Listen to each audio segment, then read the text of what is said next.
ओम शांति। 11 मार्च 2025 की साकार मुरली है। बाबा कहते मीठे बच्चे, बाप आए हैं तुम बच्चों को सुख चैन की दुनिया में ले चलने। चैन है ही शांति धाम और सुख धाम में। प्रश्न, इस युद्ध के मैदान में माया सबसे पहला वार किस बात पर करती है? उत्तर, निश्चय पर।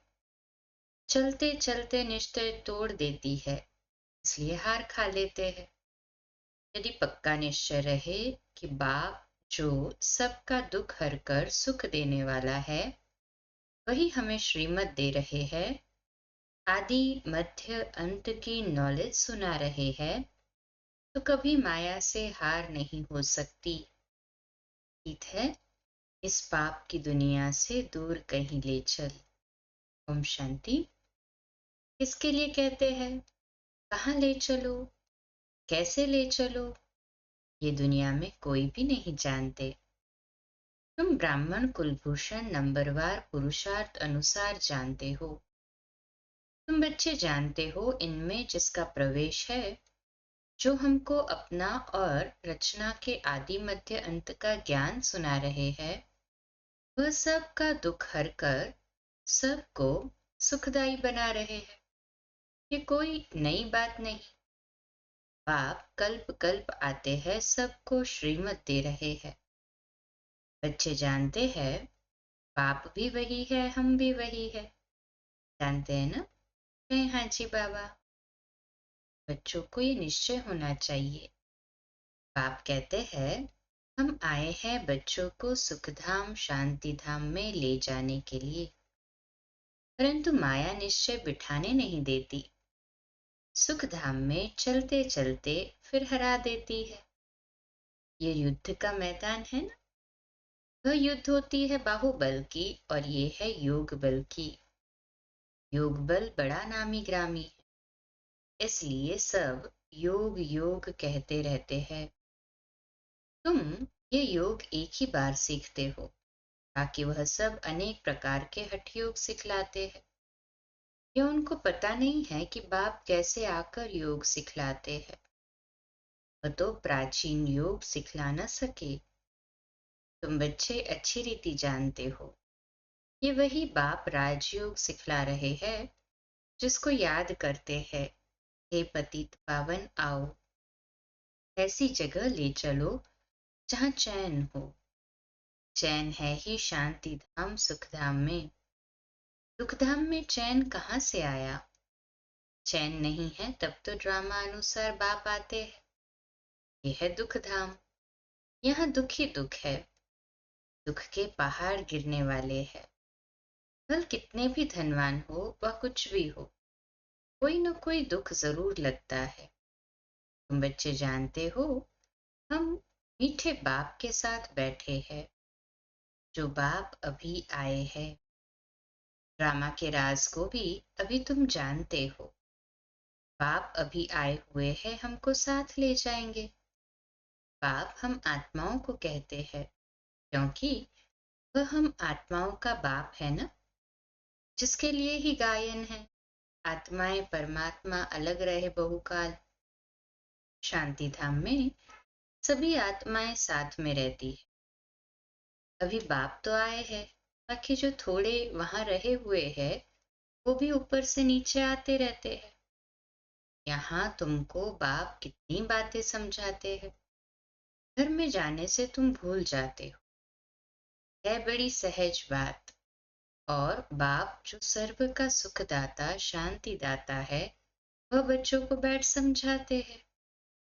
तुम कितने थोड़े हो, आहिस्ते आहिस्ते वृद्धि को पाते जाएंगे। तुम्हारा बाप के साथ गुप्त लव है। कहाँ भी रहो, तुम्हारी बुद्धि में होगा बाबा मधुबन में बैठे हैं। बाप कहते हैं हमको वहां अर्थात मूल वतन में याद करो। तुम्हारा भी निवास स्थान वहां है, तो जरूर बाप को याद करेंगे, जिसको कहते हैं तुम माता पिता। वह बरोबर अब तुम्हारे पास आए हैं। बाप कहते हैं मैं तुमको ले जाने के लिए आया हूँ। रावण ने तुमको पतित तमो प्रधान बनाया है, अब सतो प्रधान पावन बनना है। पतित चल कैसे सकेंगे? पवित्र तो जरूर बनना है ना। अभी एक भी मनुष्य सतो प्रधान नहीं। यह है तमो प्रधान दुनिया। ये मनुष्यों की ही बात है। मनुष्य के लिए ही सतो प्रधान, सतो रजो तमो का राज समझाया जाता है। बाप बच्चों को ही समझाते हैं। ये तो बहुत इजी है। तुम आत्माएं अपने घर में थी, वहां तो सब पावन आत्माएं रहती है। अपवित्र तो रह न सके।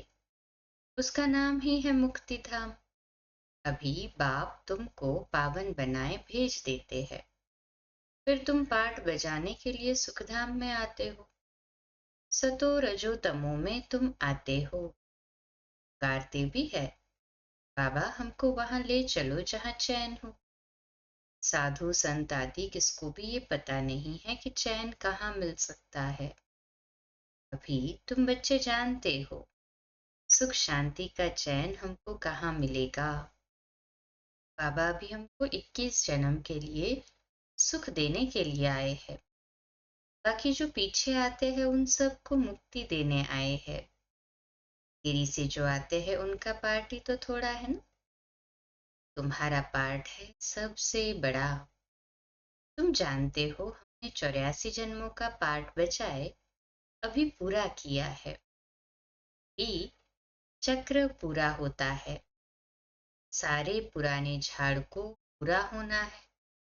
अभी तुम्हारी ये गुप्त गवर्नमेंट दैवी झाड़ का कलम लगा रही है। वे लोग तो जंगली झाड़ों का कलम लगाते रहते हैं। यहाँ बाप कांटों से बदल दैवी फूलों का झाड़ बना रहे हैं।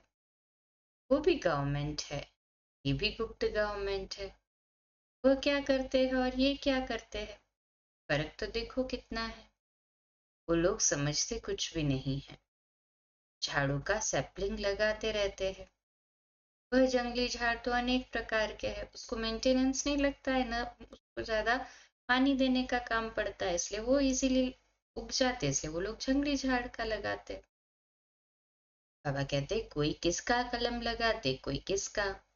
अभी तुम बच्चों को बाप फिर से देवता बना रहे हैं।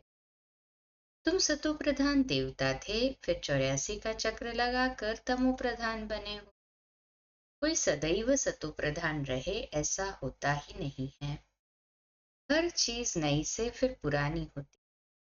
तुम 24 कैरेट सोना थे, अब 9 कैरेट सोने के जेवर बन गए हो, फिर 24 कैरेट बनना है। आत्माएं ऐसी बनी है ना, जैसे सोना वैसा जेवर होता है। अभी सब काले सावरे बन गए हैं। इज्जत रखने के लिए काला अक्षर न कह सावरा कह देते हैं।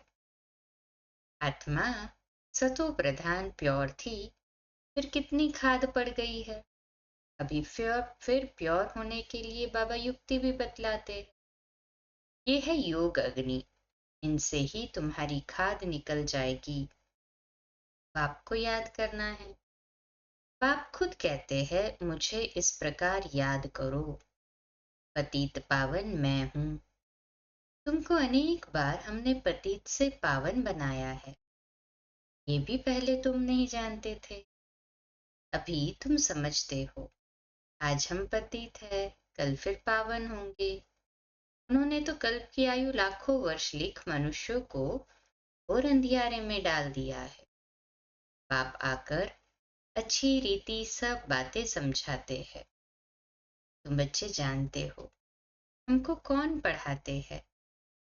ज्ञान का सागर पतित पावन बाप, जो सभी का सदगति दाता है। मनुष्य भक्ति मार्ग में कितनी महिमा गाते हैं, परंतु उसका अर्थ कुछ भी नहीं जानते। स्तुति करते हैं तो सभी को मिलाकर करते हैं, जैसे गुड़ गुड़ धानी कर देते हैं। जिसने जो सिखाया वह कंठ कर लिया। अब बाप कहते हैं जो कुछ सीखे हो वह सब बातें भूल जाओ, जीते जी हमारा बनो। गृहस्थ व्यवहार में रहते भी युक्ति से चलना है। याद एक बाप को करना है। उनका तो है ही हठ योग, तुम हो राजयोगी। घर वालों को भी ऐसी शिक्षा देनी है। तुम्हारी चलन को देख ऐसा फॉलो करे। कभी आपस में लड़ना झगड़ना नहीं। अगर लड़ेंगे तो और सब क्या समझेंगे। इनमें तो बहुत क्रोध है। तुम्हारे में कोई भी विकार न हो। मनुष्यों की बुद्धि को चट करने वाला है बाइस्कोप अर्थात सिनेमा। ये जैसे एक हेल है। वहां जाने से ही बुद्धि चट हो जाती है। दुनिया में कितना गंद है। एक तरफ गवर्नमेंट कायदे पास करती है कि 18 वर्ष के अंदर कोई शादी ना करे, फिर भी ढेर की ढेर शादियां होती रहती है। सच अर्थात गोद में बच्चे को बिठा शादी कराते रहते हैं। अभी तुम जानते हो, बाबा हमको इस छीछी दुनिया से ले जाते हैं। हमको स्वर्ग का मालिक बनाते हैं। बाप कहते हैं नष्ट मोहा बन जाओ। सिर्फ मुझे याद करो। कुटुंब परिवार में रहते हुए मेरे को याद करो। कुछ मेहनत करेंगे तब तो विश्व का मालिक बनेंगे। बाप कहते हैं माम एकम याद करो और आसुरी गुण छोड़ो। रोज रात्रि को अपना पोता मेल निकालो। ये तुम्हारा व्यापार है। ये विरला कोई व्यापार करे। 1 सेकंड में कंगाल को सिरताज बना देते हैं। ये जादू ठहरा ना। ऐसे जादूगर का तो हाथ पकड़ लेना चाहिए जो हमको योग बल से पतित से पावन बनाते हैं। दूसरा कोई बना न सके। गंगा जी से कोई पावन बन नहीं सकता। तुम बच्चों में अभी कितना ज्ञान है। तुम्हारे अंदर खुशी होनी चाहिए। बाबा फिर से आया हुआ है। देवियों की भी कितने चित्र आदि बनाते हैं। उनको हथियार देकर भयंकर बना देते हैं। ब्रह्मा को भी कितनी भुजाएं देते हैं। अब तुम समझते हो ब्रह्मा की भुजाएं तो लाखों होंगी। इतने सब ब्रह्मा कुमार कुमारियां ये बाबा की उत्पत्ति है ना। तो प्रजापिता ब्रह्मा की इतनी भुजाएं हैं। तुम हो रूप बसंत। तुम्हारे मुख से सदैव रत्न निकलने चाहिए। सिवाय ज्ञान रत्न और कोई बात नहीं। इन रत्नों की कोई वैल्यू कर नहीं सकते। बाप कहते हैं मन मना भव। बाप को याद करो तो देवता बनेंगे। अच्छा, मीठे मीठे सिखिलते बच्चों प्रति माता पिता बाप दादा का याद प्यार और गुड मॉर्निंग। रूहानी बाप की रूहानी बच्चों को नमस्ते। हम रूहानी बच्चों की रूहानी माता पिता बाप दादा को याद प्यार गुड मॉर्निंग और नमस्ते। वाह बाबा वाह। शुक्रिया बाबा शुक्रिया। रात्रि क्लास है 11 मार्च 1968 का। तुम्हारे पास प्रदर्शनी का उद्घाटन करने लिए बड़े बड़े लोग आते हैं। वह सिर्फ इतना समझते हैं कि भगवान को पाने लिए इन्होंने ये अच्छा रास्ता निकाला है। जैसे भगवान की प्राप्ति के लिए सत्संग आदि करते हैं, वेद पढ़ते हैं, वैसे ये भी इन्होंने ये रास्ता लिया है। बाकी ये नहीं समझते कि इन्हों को भगवान पढ़ाते हैं। सिर्फ अच्छा कर्म करते हैं, पवित्रता है और भगवान से मिलाते हैं। इन देवियों ने अच्छा रास्ता निकाला है। बस जिनसे उद्घाटन कराया जाता है वह तो अपने को बहुत ऊंच समझते हैं। कोई बड़े बड़े आदमी बाबा के लिए समझते हैं कोई महान पुरुष है, उनसे जाकर मिले। बाबा तो कहते हैं पहले फॉर्म भर कर भेजो। पहले तो तुम बच्चे उनको बाप का पूरा परिचय दो। परिचय बिगड़ क्या आकर करेंगे। शिव बाबा से तो तब मिल सके जब पहले पूरा निश्चय हो। बिगड़ पहचान मिलकर क्या करेंगे। कई साहूकार आते हैं, समझते हैं हम कुछ देवे। गरीब कोई 1 रुपया देते हैं, साहूकार 100 रुपया देते हैं। गरीबों का 1 रुपया वैल्यूएबल हो जाता है। वे साहूकार लोग तो कब याद की यात्रा में यथार्थ रीति रह न सके। वह आत्मा अभिमानी बन न सके। पहले तो पतित से पावन कैसे बनना है वह लिख कर देना है। तमो प्रधान से सतो प्रधान बनना है। इसमें प्रेरणा आदि की कोई बात ही नहीं। आप कहते हैं माम एकम याद करो तो जंक निकल जाए। प्रदर्शनी आदि देखने आते हैं, परंतु फिर 2-3 बारी आकर समझे तब समझना चाहिए वो कुछ तीर लगा है। देवता धर्म का है, इसने भक्ति अच्छी की है। हर कोई को अच्छा लगता है परंतु लक्ष्य को पकड़ा नहीं है तो वो किस काम का। ये तो तुम बच्चे जानते हो, ड्रामा चलता रहता है। जो कुछ चल रहा है बुद्धि से समझते हैं क्या हो रहा है। तुम्हारी बुद्धि में चक्र चलता रहता है, रिपीट होता रहता है। जिन्होंने जो कुछ किया है सो करते हैं। पाप कोई से लेवे न लेवे उनके हाथ में है। भले अभी सेंटर्स आदि खुलते हैं, पैसे काम में आते हैं। जब तुम्हारा प्रभाव निकलेगा फिर पैसे क्या करेंगे। मूल बात है पतित से पावन बनना। वह तो बड़ा मुश्किल है, इसमें लग जाए।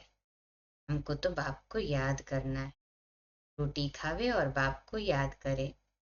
समझेंगे पहले हम बाप से वर्षा तो लेवे। हम आत्मा हैं, पहले तो ये पक्का करना चाहिए। ऐसे जब कोई निकले तब तीखी दौड़ी पहन सके। वास्तव में तुम बच्चे सारे विश्व को योग बल से पवित्र बनाते हो, तो कितना बच्चों को नशा रहना चाहिए। मूल बात है ही पवित्रता की। यहाँ पढ़ाया भी जाता है और पवित्र भी बनना होता है, स्वच्छ भी रहना है। अंदर में और कोई बात याद नहीं रहनी चाहिए। बच्चों को समझाया जाता है अशरीरी भव। यहाँ तुम पार्ट बजाने आए हो, सभी को अपना अपना पार्ट बजाना ही है। ये नॉलेज बुद्धि में रहनी चाहिए। सीढ़ी पर भी तुम समझा सकते हो। रावण राज्य है ही पतित, राम राज्य है पावन। फिर पतित से पावन कैसे बने, ऐसी ऐसी बातों में रमण करना चाहिए। इसको ही विचार सागर मंथन कहा जाता है। 84 का चक्र याद आना चाहिए। बाप ने कहा है मुझे याद करो, ये है रूहानी यात्रा। बाप की याद से ही विकर्म विनाश होते हैं। उन जिस्मानी यात्राओं से और ही विकर्म बनते हैं। बोलो ये ताबीज है, इनको समझेंगे तो सभी दुख दूर हो जाएंगे। ताबीज पहनते ही दुख दूर होने चाहिए। हवा का बैज जैसे कि शक्तिशाली है। अच्छा, मीठे मीठे सिकिलते बच्चों प्रति माता पिता बाप दादा का याद प्यार और गुड मॉर्निंग। इसमें रात्रि क्लास ले बाबा कहते हैं याद प्यार और गुड नाइट। धारणा के लिए मुख्य सार है। पहली पॉइंट, नष्ट मोहाबन बाप को याद करना है। कुटुंब परिवार में रहते विश्व का मालिक बनने लिए मेहनत करनी है। अवगुणों को छोड़ते जाना है। दूसरी पॉइंट, अपनी ऐसी चलन रखनी है जो सब देखकर फॉलो करे। कोई भी विकार अंदर न रहे, ये जांच करनी है। वरदान है डबल सेवा द्वारा अलौकिक शक्ति का साक्षात्कार कराने वाले विश्व सेवाधारी भव। आज का स्वमान, मैं विश्व सेवाधारी हूँ। विश्लेषण, जैसे बाप का स्वरूप ही है विश्व सेवक, ऐसे आप भी बाप समान विश्व सेवाधारी हो। शरीर द्वारा स्थूल सेवा करते हुए मनसा से विश्व परिवर्तन की सेवा पर तत्पर रहो। एक ही समय पर तन और मन से इकट्ठी सेवा हो। जो मनसा और कर्मणा दोनों साथ साथ सेवा करते हैं, उनसे देखने वालों को अनुभव व साक्षात्कार हो जाता ये कोई अलौकिक शक्ति है। इसलिए इस अभ्यास को निरंतर और नेचुरल बनाओ। मनसा सेवा के लिए विशेष एकाग्रता का अभ्यास बढ़ाओ। स्लोगन है, सर्व प्रति गुण ग्राहक बनो, लेकिन फॉलो ब्रह्मा बाप को करो। अव्यक्त इशारा सत्यता और सभ्यता रूपी कल्चर को अपनाने का। अब स्वच्छता और निर्भयता के आधार से सत्यता द्वारा प्रत्यक्षता करो। मुख से सत्यता की अथॉरिटी स्वतः ही बाप की प्रत्यक्षता करेगी। कि परमात्मा बॉम्ब अर्थात सत्य ज्ञान द्वारा धरनी को परिवर्तन करो। इसका सहज साधन है सदा मुख पर व संकल्प में निरंतर माला के समान परमात्मा स्मृति हो। सबके अंदर एक ही धुन हो, मेरा बाबा। संकल्प, कर्म और वाणी में यही अखंड धुन हो, यही अजपा जप हो। जब ये अजपा जप हो जाएगा तब और सब बातें स्वतः ही समाप्त हो जाएगी। अच्छा, कम बोलो, धीरे बोलो, मीठा बोलो, सत्य बोलो, सोच समझकर बोलो। निमित्त भाव, निर्माण भाव, निर्मल वाणी। आज का नया दिन आप सभी को मुबारक हो, मुबारक हो, मुबारक हो। शुभ दिवस। ओम शांति।